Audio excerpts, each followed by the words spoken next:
북한의 개성 남북 공동연락사무소 폭파 이후 미래통합당에서는 핵무장론이 언급되고 있다. 태영호 통합당 의원은 북한이 지금 저렇게 마음먹은 대로 할 수 있다고 생각하는 건 핵이 있기 때문이다. 문제의 본질은 핵이라고 분석했다. 대한민국도 핵을 가져 이른바 핵균형을 이뤄야 북한에 끌려가지 않을 거란 게 이들의 판단이다.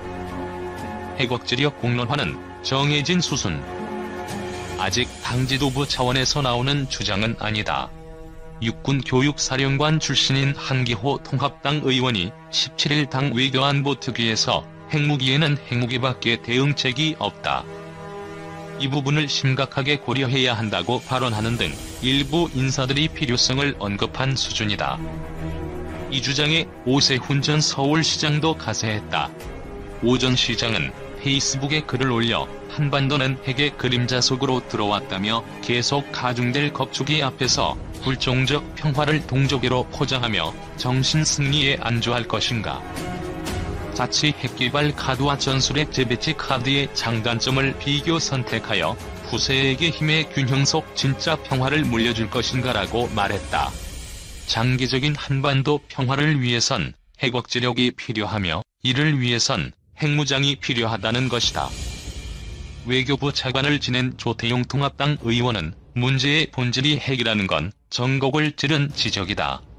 도발과 말폭탄이 잠잠해지면 핵억지력 확보가 공론화되는 건 어떻게 보면 당연한 수순이라고 했다. 그러면서 핵억지력은 세축 체계도 필요하지만 본질적으로 핵으로 보복할 수 있다는 걸 상대방이 인지해야 확보된다고 말했다. 나토식 핵공유, 전술핵 재배치 차이는?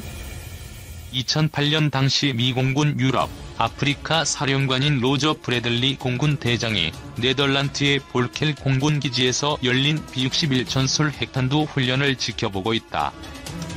미국은 독일과 네덜란드 등 나토 5개국과 핵공유 협정을 맺었다.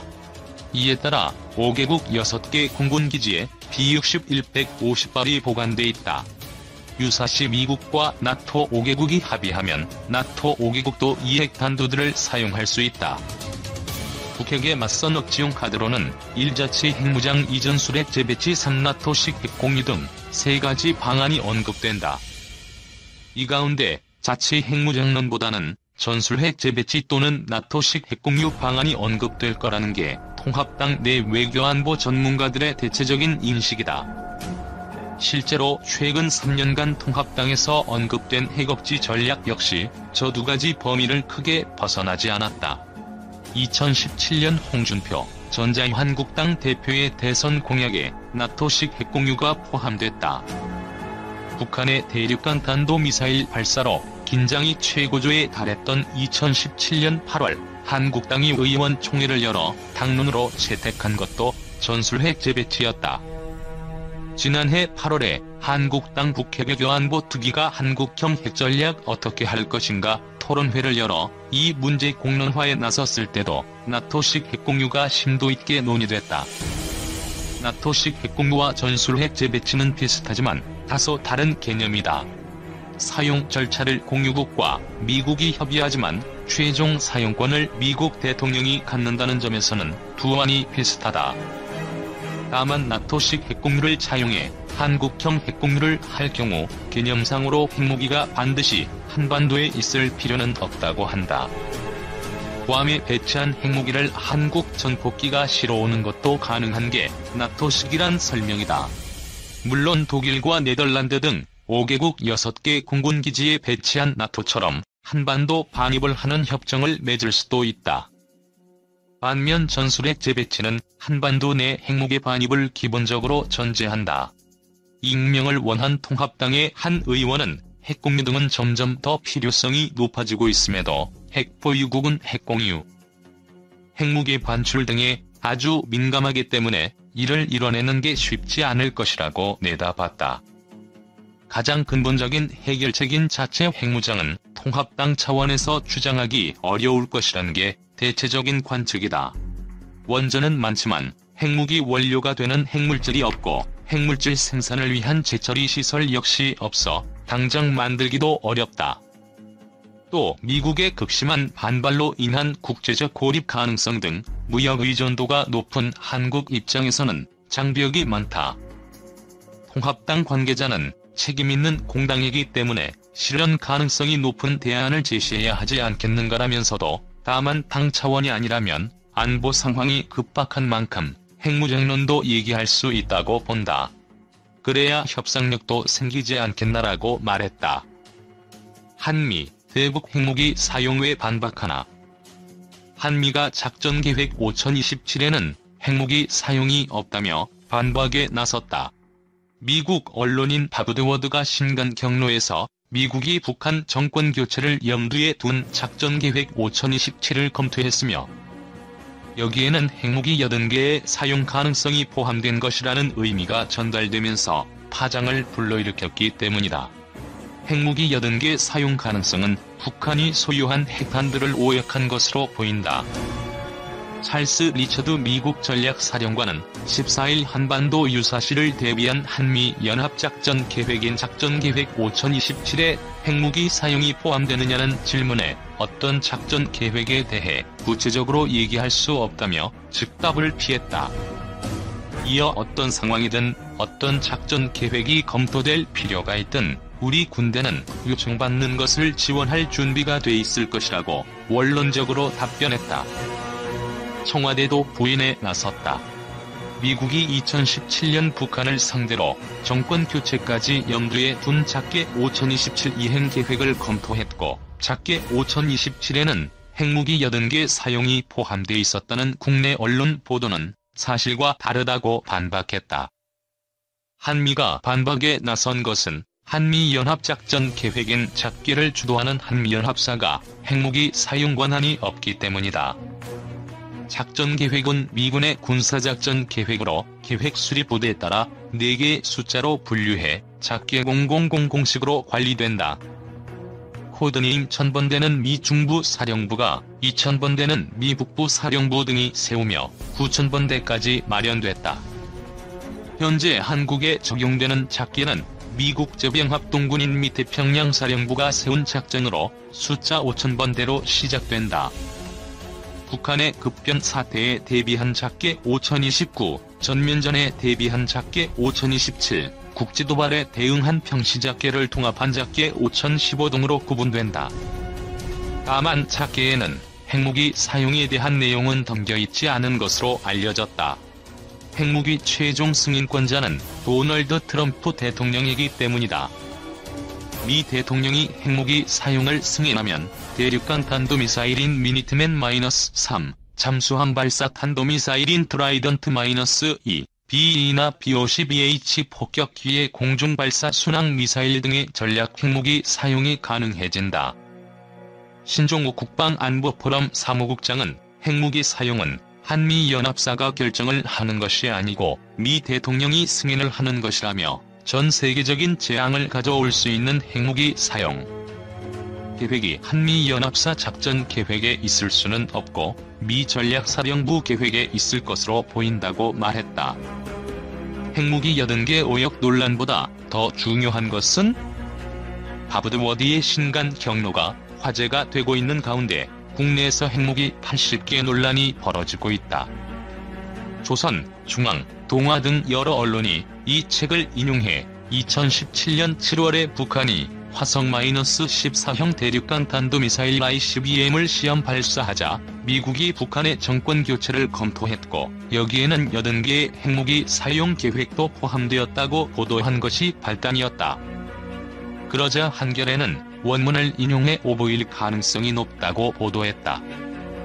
해당 원문 더 스트래티직 커맨드 인 오머 허드 케어풀리 리뷰드 앤드 스터디드 오피레이엔 5027 for 레이즘 체인지 인 노스 코리아 더 US 리스판스 투 언 어택 대 쿠드 인클루드 더 유즈 오브 80 뉴클리어 웨펀즈 을 인용하면서 문맥상 북한이 핵무기 80개를 사용해 공격할 가능성에 대해 미국이 어떻게 대응할지를 검토했다는 뜻으로 이해해야 하는데 거꾸로 보도했다는 것이다. 필자가 원문을 살펴보니 한겨레의 보도가 사실에 가까워 보인다. 한미연합사의 작전계획 5027 자체가 북한의 공격 시 한미동맹이 반격해 무력 통일까지 달성하겠다는 것이고, 한미연합사 사령관은 핵무기 사용 권한도 갖고 있지 않기 때문이다. 이와 관련해 청와대와 국방부는 작계에는 핵무기 사용 관련 내용이 포함되어 있지 않다며 조선일보를 비롯한 일부 언론의 보도가 오보일 가능성의 무게를 실어주었다. 이로써 이번 오해역 논란은 해프닝으로 끝날 것으로 보인다. 하지만 정작 중요한 문제가 있다. 이와 관련해 미국 전략사령부 사령관인 체스 리처드가 9월 14일 기자회견에서 밝힌 내용을 주목할 필요가 있다. 그는 한미연합사의 작전계획 5027에 핵무기 사용도 포함되느냐는 질문에 작계와 관련된 상세한 내용은 밝힐 수 없다면서 미국은 한국에 대한 확장 억제와 확신 공약을 유지해왔다며 어떤 상황이든 미군은 그들이 요구받는 임무를 지원할 준비가 되어 있다고 밝혔다. 확장 억제는 주로 해구산을 의미한다는 점에서 이러한 답변은 미국이 필요하다고 판단할 경우 북한을 상대로 핵무기를 사용할 수 있다는 점을 밝힌 것으로 풀이할 수 있다. 더구나 리처드가 사령관으로 있는 전략사령부는 미국의 핵공격을 담당하는 사령부이다. 평시에는 핵전쟁 준비 태세를 유지하면서 대통령의 명령 시 핵공격 통제권을 갖는 사람이 바로 전략사령부 사령관인 것이다. 이는 경로에 나와 있는 부분에 대한 오해역 논란을 넘어 이 사안을 볼 필요가 있다는 것을 의미한다. 2017년 8에서 9월 당시 도널드 트럼프 대통령은 북한에 잇따른 미사일 시험 발사와 수소폭탄 실험에 분개해 화염과 분노, 북한 완전 파괴와 같은 말폭탄을 던졌었다. 이는 핵공격 가능성을 강하게 암시한 것이었다. 이를 뒷받침하듯 경로에도 제임스 매티스 국방장관이 핵무기는 억제용이지 사용하기 위한 것이 아니어서 핵 사용은 미친 짓이라면서도 미국을 방어하기 위해 생각할 수 없는 것을 생각해야 했다고 적혀있다. 트럼프가 북한을 상대로 핵공격 가능성을 암시하자 대통령이 독점적인 핵무기 사용 권한에 제한을 가할 수 있는 법 개정이나 입법이 필요하다는 주장도 나왔었다. 그러나 의회 내의 통제 장치 마련 시도는 흐지부지되었고 미국 대통령은 핵 사용과 관련해 독점적인 권한을 보유하고 있는 실정이다. 정리하자면 미국의 대북 핵공격 옵션은 5027과 같은 한미연합사 작계에는 없지만 미국 전략사령부 소관의 작계에는 있다고 할 수 있다. 또한 핵공격 명령권은 미국 대통령이 독점적으로 보유하고 있어 법적, 제도적으로 한국 대통령의 동의를 요한다고 볼 수도 없다. 기실 미국의 대북 핵공격 옵션은 한국전쟁 때부터 오랜 논란거리였다. 미국은 1950년대 후반부터 북한의 재래식 공격에도 핵으로 보복할 수 있다는 대량 보복 전략에 따라 전술 핵무기를 한국에 대거 배치했었다. 1991년 전술의 철수와 1994년 제네바 합의, 그리고 2005년 6자 회담의 9월 19일 공동 성명에도 불구하고 미국의 대북 핵공격 옵션은 계속 유지되어 왔다. 트럼프 행정부 때 작성된 핵태세 검토 보고서에서도 이러한 입장은 거듭 확인되었다. 결국 이 문제도 시야에 넣지 않으면 한반도 비핵화는 요원해진다. 한반도 비핵화를 북한의 비핵화로 한정하면서 70년 묵은 미국의 대북 핵개협 해결을 외면할수록 정작 북핵 해결은 불가능해진다는 것이다. 이와 관련해 나는 한반도 비핵지대를 한반도 비핵화의 정의와 목표로 삼아야 한다고 주장해왔다. 한반도를 비핵지대화하면 남북한의 비핵화 의무뿐만 아니라 미국을 비롯한 5대 핵보유국들의 한반도를 상대로 한 핵무기 사용 및 사용 위협, 그리고 핵무기와 그투발 수단 배치 금지를 국제법적으로 확보할 수 있기 때문이다. 않는다. 이지스 구축함이 아무리 복잡한 레이더를 가지고 있어도 수십 명이 달라붙어 역할을 분담해 수행한다. 그만큼 전투기는 만들기 어렵다. 그런 점에서 최초의 한국형 전투기 KF-X 일명 보람의 사업의 진행 상황은 놀랍고 또 대단한 성과를 계속해서 내고 있는 편이다. 지난 9월 24일부터 26일까지 KF-X의 체계 통합업체인 한국항공우주산업은 KF-X의 CDR을 진행했고 시제품 제작에 들어갈 수 있다는 결론을 내렸기 때문이다. 수십 년의 인내 끝에 이제 본격적으로 부품을 만들고 하늘을 나는 진짜 실물 KF-X가 이제 만들어지는 것이다. 사업 초기 찬반 양론이 뜨거웠던 KF-X 보람의 연구사업은 예상 밖으로 아직까지 이렇다 할 문제 없이 착실하게 사업이 진행되고 있다. 사진 한국항공우주산업 제공. 한군 이래 최대 규모의 국방 연구 개발 사업인 KF-X 보람의 사업은 그동안 엄청난 의구심과 공격, 그리고 비난을 굳굳이 물리치고 지금의 위치에 도달했다. 10여 차례에 가까운 타당성 평가와 연구 보고서들 중에서는 개발 통과를 위해 무리하게 낮은 개발 비용을 계산하는 것도 있었고, 외국산 기체를 억지로 도입하기 위해 외국산 기체의 가격과 유지 비용을 억지로 낮춰 계산하는 것도 있었다. 보람의 사업이 실패할 것이므로 하지 말아야 한다는 측과 무리를 해서라도 반드시 추진해야 하는 쪽, 모두 국익을 우선으로 한다는 주장을 내세웠다. 천만다행하게도 지금까지 보람의 사업은 찬성편의 희망대로 개발을 진행하는 것이 옳았다는 사실이 증명되고 있다. 현재 우리 군의 전투기인 KF-16과 F-15K와 같은 수입산 4세대 전투기들은 전자전 장비와 같은 핵심 부품의 수입이 쉽지 않아 몇 년간 부품을 구하지 못했으며, 해외 업체 책임하에 주도하는 새로운 정비 방식인 PBA를 해외 업체가 수행할 경우 국내 업체가 하는 PBA보다 훨씬 비싼 가격을 물어야 한다는 사실을 알게 되었다. 또 F-35를 우리 손으로 운용하면서 비행기의 모양과 외관을 섬세하게 다듬고 특수한 소재로 전파와 열, 소리의 방출을 줄인 5세대 스텔스 전투기의 뛰어난 위력을 직접 체험 중이다. 이런 여러가지 부분을 감안할 때 스텔스 기능을 상당 부분 고려한 4.5세대 전투기인 KF-X 전투기의 개념은 더할 나위 없이 적절하다고 볼 수 있다. 하지만 보람의 사업의 장애와 어려움은 지금부터 본격적으로 시작될 전망이다. 개발 실패는 물론 비용과 효과에 대한 끊임없는 공격과 비난을 받을 수밖에 없는 험난한 과정이 기다리기 때문이다.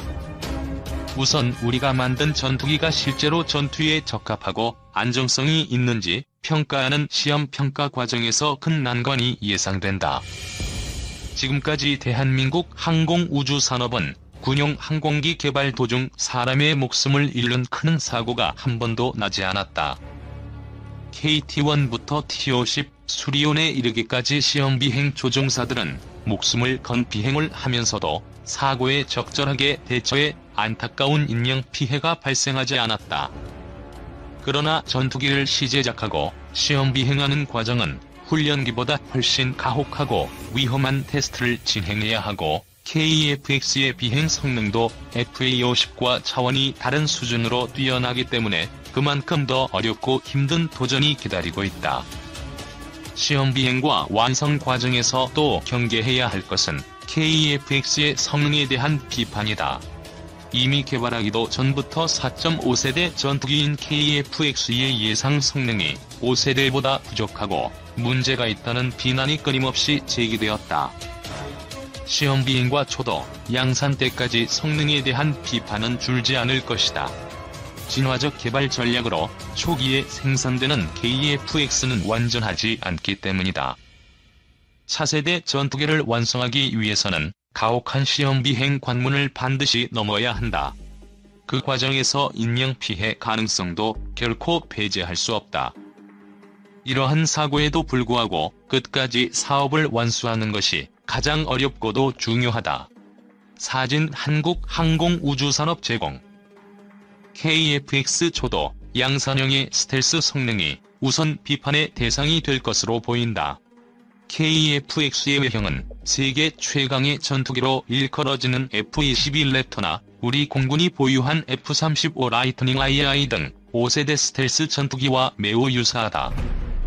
하지만 날개와 동체의 모서리 각도를 정렬하는 등 형상 측면에서는 스텔스 설계를 고려했지만 전투기의 패널이나 표면 처리, 그리고 엔진 노즐 등 세부적인 면에서는 스텔스 처리가 부족한 측면이 있다. 하지만 KF-X의 스텔스 성능을 높이기 위한 연구는 이미 기업과 연구소 등에서 이루어지고, 특히 스텔스 성능을 크게 높이는 내부 무장창을 만들 수 있는 공간이 블록 1부터 마련된다.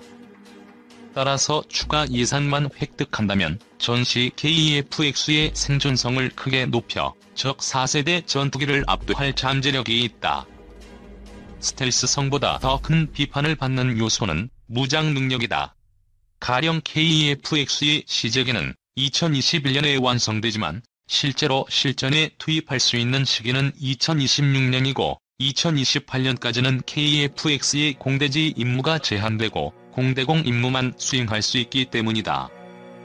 반면 F-15K와 KF-16은 공대공 미사일은 물론 여러 종류의 유도폭탄과 공대지 미사일을 탑재할 수 있고, F-35는 유도폭탄만 갖추고 있지만 지상의 적을 정확하게 추적하고 공격할 수 있다.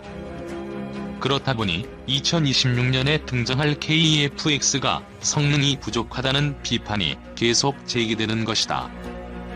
특히 이번 국정감사에서 국회는 KF-X 블록 1이 FA-50이나 F-4도 장착하는 AGM-65 매버릭 공대지 미사일도 KF-X가 탑재하지 못한다는 사실을 비판했는데, 이것은 부족한 예산 안에서 최선의 조합을 우선적으로 적용하는 KF-X의 개발 방식을 왜곡한 것이다. KF-X 블록 1은 KGGB 활광 유도 폭탄, JDAM, LJDAM 유도 폭탄 등의 공대지 무장과 한국형 장거리 공대지 유도탄을 탑재할 수 있다. KF-X 블록 1에는 이 무기들과 함께 지상의 고정 및 이동 표적을 정확히 추적할 수 있는 타깃팅 포드가 있어 적전차, 방사포, 미사일 발사 차량들을 추적, 격파할 수 있다. 장거리 공대지 미사일을 사용하면 한반도 영공 안에서 북한 전 지역의 지휘소 등 핵심 보호 표적을 공격할 수 있어 KF-X 블록 1이 빈 껍데기 성능이라는 비판은 부적절하다. 다만 KF-X의 블록별 개발 방안은 최선의 방안이 아닌 개발 위험과 비용 문제로 인한 어쩔 수 없는 선택임은 분명하다. 특히 KF-X의 경제성에 대한 비판과 비난 때문에 블록별 개발 계획을 중도 하차할 경우 부족한 KF-X의 능력을 메우기 위한 외국산 전투기 도입을 추진할 수밖에 없어 비용 대비 효과 측면에서 최악의 선택이 될 가능성이 크다. 따라서 KF-X의 개발 과정에서 효율성과 우선순위를 충분히 고려하고 최소 비용으로 빠른 시간 안에 전력 지수를 높일 방법을 고려해야 한다. KF-X의 초기 국산 무장인 KGGB와 장거리 공대지 미사일의 기능을 다양화하면 각 미사일의 수출 경쟁력을 높이고 KF-X의 초기 작전 능력을 크게 향상할 수 있을 것이다.